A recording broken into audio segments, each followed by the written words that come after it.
Yo,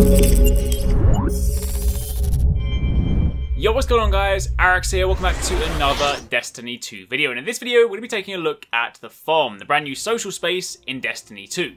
If you guys have seen any of my Destiny videos on, say, the general world or the social spaces, then you'll know that this is the only social space in Destiny 2. Unlike Destiny 1, which had 3, in Destiny 2 they want to try and unify that space and ensure that all Guardians spend their kind of collective downtime in the same location. That should hopefully kind of make things feel more alive. And of course, in the context of the story, it kind of makes sense. This is set in the European Dead Zone.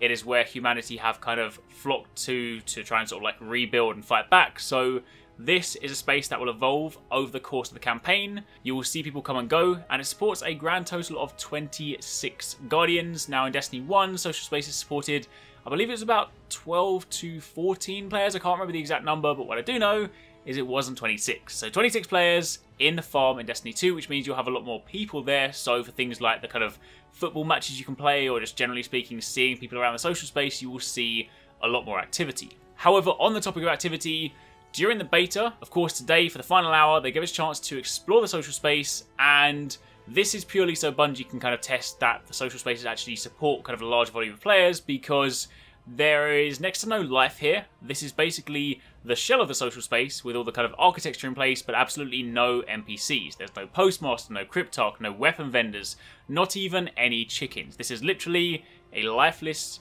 social space for the purposes of testing. However, still gave us a chance to wander around, and I've spent the kind of past hour exploring, and I found some pretty cool things. Of course, there's nothing kind of crazy that leads to, like, you know, a Siva cluster like we saw in Felwinter Peak, or like an exotic, or like bells or anything like that, but there are still some interesting things that I want to share with you guys. So in this video, I'm going to go through the kind of most interesting points, then after that I'm just going to leave you guys with some gameplay of me kind of roaming around the farm, give you guys a good chance to sort of see it in depth. I know we got to look at it from the IGN video a while ago, but they only kind of like looked at very specific things. In this video, you're going to get to see pretty much every corner of the farm. So if you do enjoy this, a like would be super appreciated. Comment down below if you have any questions. But to begin with, let's speak very quickly about vendors. As mentioned, there aren't any vendors here. However, there are some notable locations. We of course know the Postmaster is very near where you land at the beginning. There is the Cryptarch tent. There is also an area for Dead Orbit, where there are obviously the Dead Orbit flags. There are spaces kind of within the central hangar, the central bomb, where they're fixing the ship, where I imagine you would find, say, some of the Vanguard weapon vendors and armor vendors. That's also where you would find Hawthorne. And on top of that, there is also an Eververse station. Now, I appreciate some people might not be too happy to see this. We don't know in what capacity Eververse will be returning in Destiny 2. It was kind of a given that it was going to be there. They're going to have some kind of microtransactions. Hopefully, this time around, they do it a lot better than they did in Destiny 1. Hopefully, they kind of have a better kind of plan for trying to sell players things. But for those of you guys that never played Destiny 1, then generally speaking, Eververse is, you know, cosmetic things. There isn't anything you actually have to buy there. But seeing this station here is confirmation that Eververse will indeed be in Destiny 2 in some capacity. Whether it will be there at launch, whether it will be there later on, we don't know. We have no details on this just yet, but this station is indeed here. Now, moving around from there, there are actually 3 lamps in the social space, or at least 3 that I could find. I don't think there are any more. If you guys found any more, definitely let me know.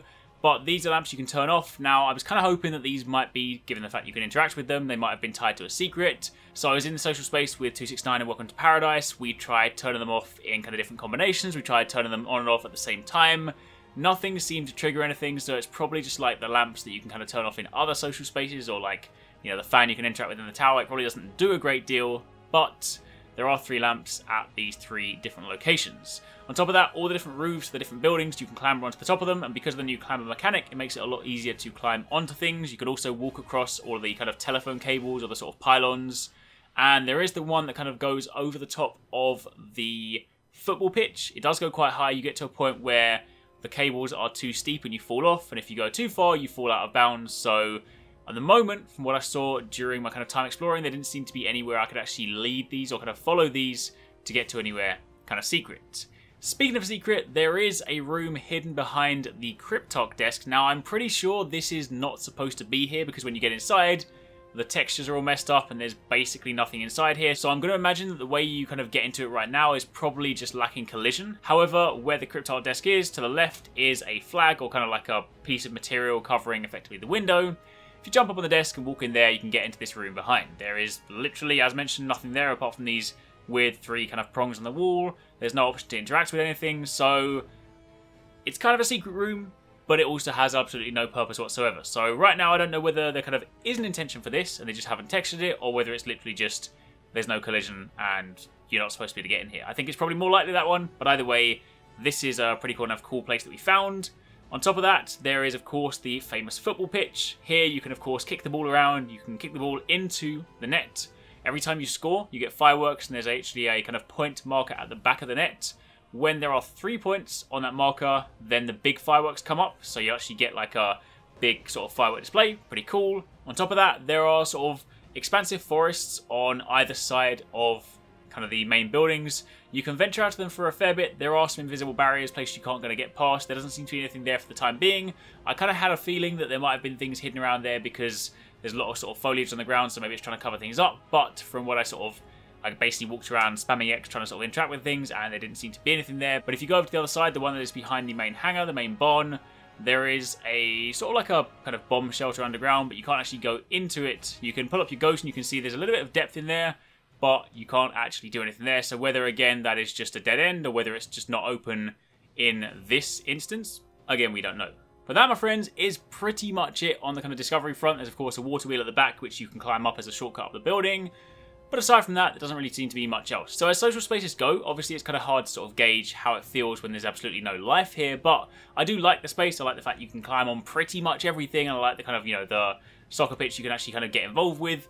It is worth noting, during the IGN video, Bungie did say there are kind of things you can do in the social space to kind of get effects on your character or sort of speed you up. But I didn't actually find anything specifically tied to that. So again, it could just be that it's not active, or it could be that we just didn't find it. But either way, for the time being, that is a look at the social space. So hopefully you guys enjoyed the video. I'll leave you guys with a little bit more exploration just running in the background. And of course, if you guys found anything in your time exploring, be sure to share it in the comments down below. Thank you very much for watching. Take it easy. Catch you next time. Peace out.